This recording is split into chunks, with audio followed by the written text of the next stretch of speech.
A very good morning and warm welcome once again to MoneySense. Hosting with me this morning, Simon Caudry, are my fellow host, Christophe Barnett. Good morning, Christophe. Good morning, Simon. We're delighted to be joined in the studio this morning by Mario Ebanks. Mario is the former director of the Department of Labour and Pensions here in the Cayman Islands and currently serves as an HR professional here on the island. Good morning, Mario. Good morning, Simon. Good to be here, and good to be here with Christophe as well. And I thank you and the CFA Society for having me on this morning. It's our absolute pleasure. Now the election is mostly over. I think all the machinations here on the island have finished and such like. We thought it was a safe time to delve into quite a hot topic with respect to what's going on the island. And the hot topic, of course, is the level and importance of immigration and other such matters with respect to the well-being and future prosperity of our island. So with that in mind, the topic being immigration, labour markets and education, thank you for joining us, Mario, and don your tin hat and we'll get ready to have a conversation. So perhaps before we get into some of the more controversial elements of this area, let's just have a summary or a synopsis of where things stand on the island with respect to immigration, labour. Where do things stand from your perspective? Yeah, there's probably never a safe time to talk about immigration, but let's give it a good shot. And I want to congratulate the government on the swearing in and wish them all the best. I don't know yet who the Minister of Labour is, but certainly I want to offer my assistance and my support wherever I can. And I also want to say that I thank the CFA Society, Simon, you as past president and your current president, Ms. Monique, and the whole board for the work that you do. We did some excellent work together when I was at the Department of Labour and Pensions, particularly in the pensions area. And it's good to be back here again this morning with you and continuing that dialogue and that partnership. But, basically with immigration, Cayman Islands has a good immigration framework. Compared to many other countries, I think we have a good framework. The issue that we have is that essentially we have a 1972 framework where we have the law that started out as the Cayman Protection Law and now is the Cayman Immigration Law. But we don't have the supporting mechanisms in terms of the resources and the systems, and in some cases the policies, and in some cases the will to do the job and to enforce the law for the benefit of the employer and the employee.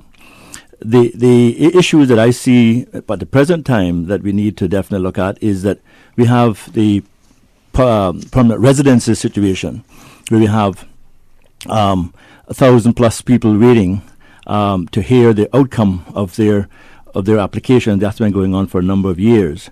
The other issue that I see that we need to address very soon is voluntary boards. Now, you have a group of volunteers who support the work of the department, and there are some excellent people in that department, by the way. And that spans the enforcement, the administration, passport office is part of it in terms of, not indirectly, but there's a connection, and others. But these volunteers that serve at the pleasure of the governor and cabinet, they do a great job, but they're volunteers. And in terms of that being practical for them to give up their time and to really do the work and to be able to ensure that the laws are enforced and the follow-throughs are done and the business staffing plans, conditions and all that are properly checked on, is really expecting too much. So I think those are some of the weaknesses that I see. But I think generally compared to many other countries, we have a good framework that needs some tweaking and some reform, but it can help to boost our economic growth, or finance, or investment investment promotion, if we take those moves now to do the reforms. Do you think you've mentioned a couple of things. You talked about the law and you've talked about the importance of the various boards that, if you rather administer the law and make sure it's things are done in accordance with the law. Do you think the law as it currently stands is fit for purpose and does a good job of delivering the right immigration policy for the island? I think it's a good balance. We got to realize that we are a small island country, and we only have a certain amount of carrying capacity that we can handle in terms of people coming in and in what levels. So I think that the law is sufficient, But there are some areas that need to be clarified, and we need to have the resources to enforce the law properly. And to enforce the law, I don't mean for somebody to be kicking down doors and going into companies, and that kind of approach. I mean that you set conditions for training and succession planning, for example, and you have those conditions that can be enforced by using technology. Relying on technology to monitor conditions that you apply to certain permits, ensure that those conditions are met, that there is regular reporting, and that when you come to the time where the person is supposed to have trained the Cayman, you don't hear the story, well, we couldn't find a Caymanian, or the person didn't stay, or whatever. You hear all kind of horse dead and cow fat stories. You have the law enforced, and you have rely on systems. So to answer your question, I think we have a good framework. We just need to tweak it. We're expecting too much out of the existing law with the mentality that we're operating in 2017, but in many respects we're still thinking about 1972, where we could have volunteer boards, we could have IT resources that are not as robust as they should be. And sometimes that results in inconsistency. For example, you could get a ruling from one board on a matter that is not consistent with the other board on the same thing. Or you have a complaint that I hear from time to time. People go to the counter at the immigration headquarters and they get an answer from one officer on a matter, and they go next day and somebody gives a different answer. So I think they're working on that by trying to develop their frequently asked questions and their database and their call center, so they can have consistency and have proper audit and controls.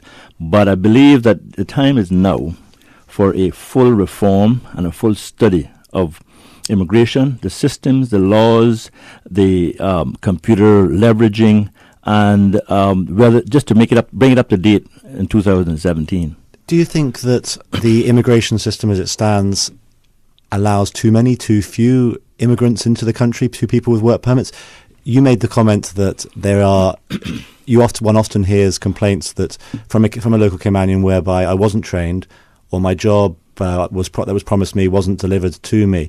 And yet we have unemployment at 3.5%, 4% or so. So that sort of implies that there really isn't unemployment in a true sense. So how can those two things happen together? There's no unemployment per se, but 20,000 work permits in this country, you really don't have unemployment. You certainly have situation where you have some unemployables, and you have some people who are very much employable, but are not getting the opportunities for whatever reason. And we need to look into that to make sure that that is fair play. But I think that again, we just need to have a policy. We need to have a long-term policy. We need to have a conversation in this country about where we want to go in the next 20 years. And that discussion needs to talk about, population, environment, many other factors. Right now, what's happening is that we sometimes have the mentality that we can have our cake and eat it too. In other words, we can have robust economic growth, we can have full employment, we can have all the nice things that we want, but we also want to have population majority, we want to have control. We need to have a conversation to say what is realistic. Where do we want to go? And Caymanians need to decide how much is enough. What is our carrying capacity? In other words, how much can the country take in terms of infrastructure strain and social services strain, population growth and population balance and that kind of stuff.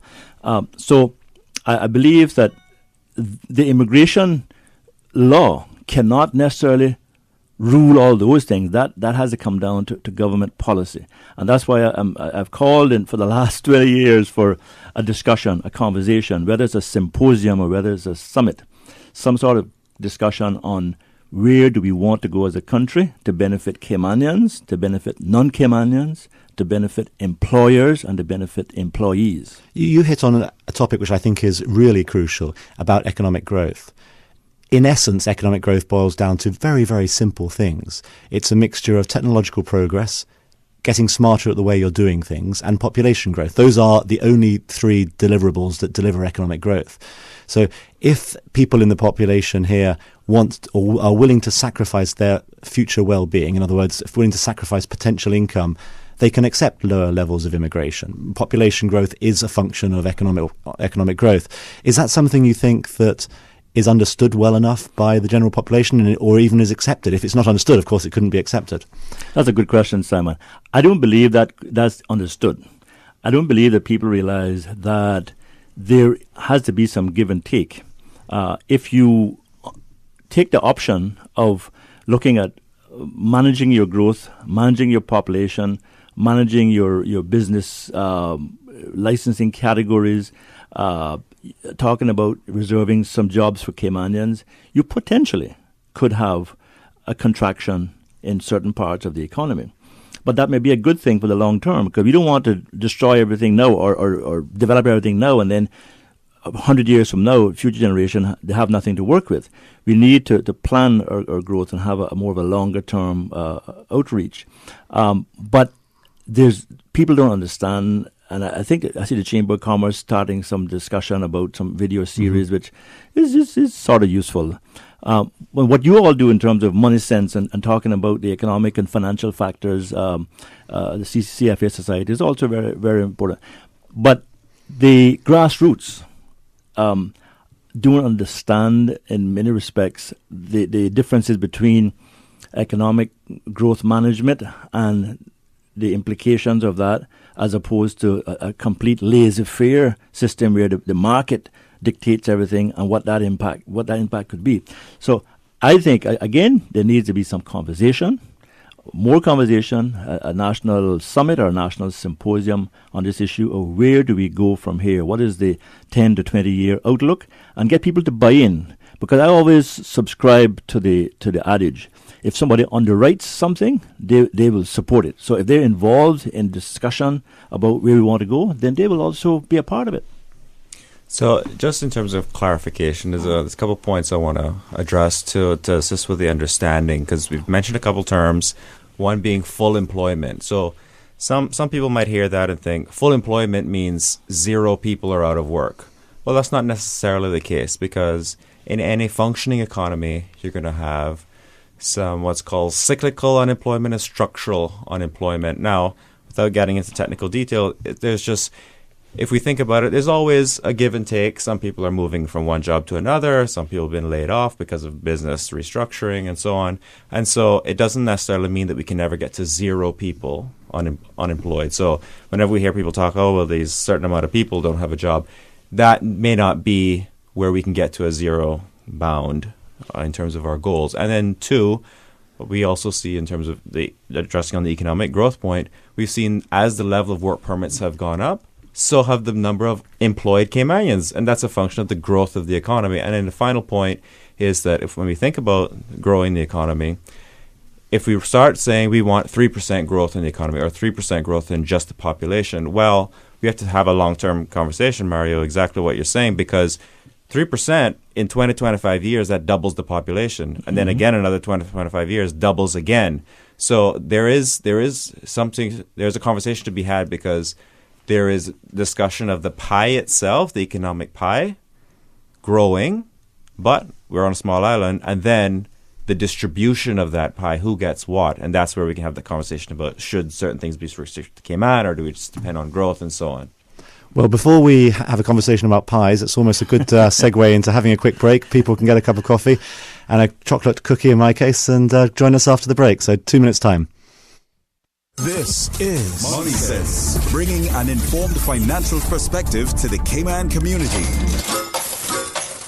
Brought to you by the CFA Society Cayman Islands and sponsored by One Trade X. And now, more MoneySense. Welcome back. In the second half of today's show, we are going to continue our conversation on the Cayman Islands labour market, immigration system and such like with Mario Ebanks. Mario, thanks again for joining us. Thank you for having me. Just before the break, Christoph was explaining some of the linkages between economic growth and population and just what that means. And we talked about how there is a fixed size of a pie in terms of the economic current potential of the economy. If you grow that size, then more people are needed in order to fulfill the jobs that are existing in there. One of the complaints or one of the concerns that people have is that Caymanians often can sense that people are being brought in from overseas to fulfill a job that they think they could do. And the employer's response might be, well, the local person doesn't have those skills. Is that, how do we assess whether that's a real problem? Because it's almost he said, she said in that sort of debate. How do we assess properly whether that's a real problem that exists, and how do we then do something about it? I think this is where we have to go back to the drawing board in terms of looking at that framework that we have. We have to do better job of linking immigration with our school system, with our scholarship secretariat in terms of people who are overseas in scholarships, seeing who's coming out of high school as graduates, what their skills are, those who are at junior college, whether it's UCCI or ICCI. Join this whole thing up into a proper human resources authority to look at human capital development, skills building, training, succession planning, all the way down to retirement.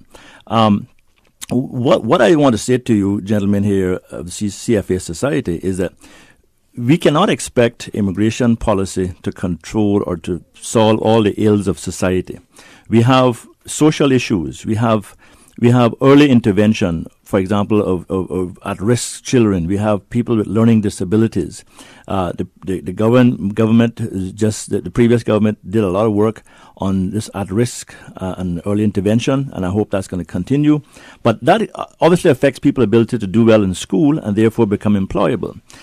We need to balance the business needs of the country with the nation-building factors in terms of our people.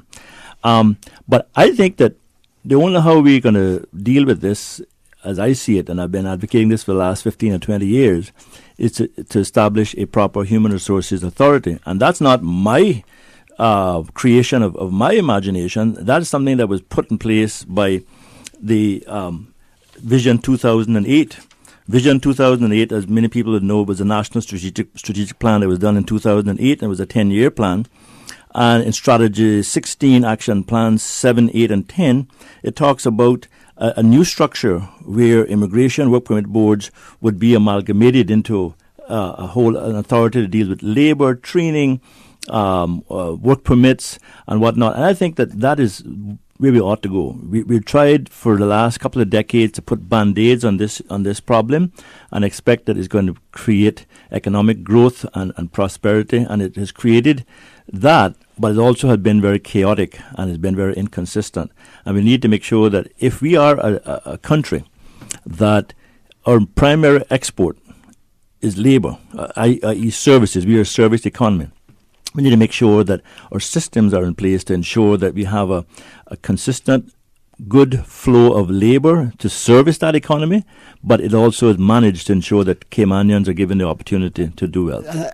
You hit upon a point there which I think needs to be addressed in some more detail about the importance of quality labour for the Cayman Islands. In other words, the importance of properly skilled Caymanians, such that properly skilled Caymanians will be able to command a premium in terms of the job they do and therefore greater economic benefit to the community. Is there a problem with the skill level of Caymanians as a general rule? And if so, where does it exist? Does it exist in the primary, secondary, high school, university level? Where is there a problem? And is there a problem, first of all? I mean, as I said before, I think that we need to realize that the issue with skills and human capital does not start at high school graduation. It starts much earlier. It starts in the home. It starts from the family. It starts from parents being engaged. It starts from getting a change in the culture of these deadbeat dads, in some cases deadbeat mums, that are not there for their children. And we hear the excuse sometimes, well, they're working 2 jobs or 3 jobs and they can't do this. But if you have children, you have a responsibility, one of the greatest responsibilities that there is. So we need to make sure that happens. So there is, Simon and Christoph, there is a problem with skills in our country. We need to try to understand where that's coming from, what's causing it, what skills we need for our economy, and not just skills that we need for today, but skills we're going to need for 20 years from now, and start training and developing our people to meet those skill requirements. A few years ago, I forget the exact person, or perhaps I leave the name blank in order to protect the innocent, so to speak, but a former president of the Chamber of Commerce made the comment that the school system wasn't fit for purpose, or something along those lines. It wasn't delivering kids who had a sufficient skill set in order to perform jobs. What's your response to that sort of allegation? Again, the schools are important. and you cannot allow the schools or the education system to be totally blameless. But we need to understand some of the social factors, the parenting skills, the parental involvement, and also ensuring that we have children that do have learning disabilities, because somebody can go through school with a learning disability, not sure what's going on. You think the person is just a bad behaving person, but they could not have a problem coping with school, and they just go through the system, and then they graduate, and they then cannot survive. And then you hear, oh, well, you have issue of a non-Caymanian taking my job, and this, not, and the other. We got to just get to understand what's causing the problem and deal with it. And I think, as I said again, there needs to be a conversation on the whole issue of human capital development, joining this whole thing together and have a national summit on where we want to be in the next 20 years. Another point you made was on scholarships. You had talked about those and some kids going overseas to study at universities. Do you think scholarships are a good thing for the community or a bad thing for the community as a general rule? It's a good thing. It's a good thing. Once it's properly planned, as I think it is now, and once it's aligned with the economy, with commerce and industry, and once you have people who, when they go off to school, they do subjects that are relevant to this country now and in the future, and that when they come back, they're assimilated, and they're not just brought back, and then people don't know they're even coming back. So it's a lot to do with coordination, and this is where the Human Resources Authority would do a big role in pulling all these people together. As opposed now you have all sort of disparate groups doing their thing, but there's no overall coordinating mechanism, and that's where we're lacking. If we're going to stimulate economic growth via the labor and immigration policy in this country, we need to do it right, and let's get on with it. Because I have a book called Built to Last, written by James Collins and Jerry Porras, and that book has a lot of important stuff. But one of the things it has in it is called preserve the core, but stimulate progress. So we preserve all the good things about these islands, but stimulate progress by reforms that are going to help to take us to the next level. Let me just, I'd like to go back, if I may, just to the scholarships, because I have a different perspective to you, and I want to sort of challenge that and see what your response is. I did some back-of-the-envelope calculations, and I said, well, maybe there's 20 companies that give scholarships to kids. That equates to about $2.5 million roughly a year that is spent on sending about a small number of kids to universities overseas. And then I did some research and I looked at the government's budget in secondary schools or primary schools. The amount of money the government spends in secondary education is $25 million. So 10% of the total amount spent on 3,000 kids goes to about 30 kids a year. The same amount. Would that money not be better spent improving the standard of education at the secondary school level? The concern I have is that many companies go and give scholarships because they get the publicity. Oh, company A is given this great scholarship. Everyone thinks they're lovely. That's great. But actually the problem is that we haven't got enough kids who could get to a university place because they're not of the sufficient skill level. So a 10% increase in a school budget can have a meaningful impact. And yet that 10% amount of money goes to such a small number of people. Yeah, let's remember also, that's a good point. Let's remember also the government also issues, I'm not sure what the dollar amount is per year, but a very healthy scholarship system as well. And I think they probably have 300-400 children overseas or students overseas at universities and colleges. But we need to have a system in place to plan and assimilate and manage all that human capital so that at the end of the day, the economy benefits, the nation benefits, and business can also flourish. Let's change tack. We've only got a few minutes left. You started off the conversation this morning talking about 1,000 people who were in a state of limbo, in the permanent residency situation, if I get the terminology right. What should happen with that? Well, I wrote a paper some time ago which was featured in the Caymanian Times newspaper.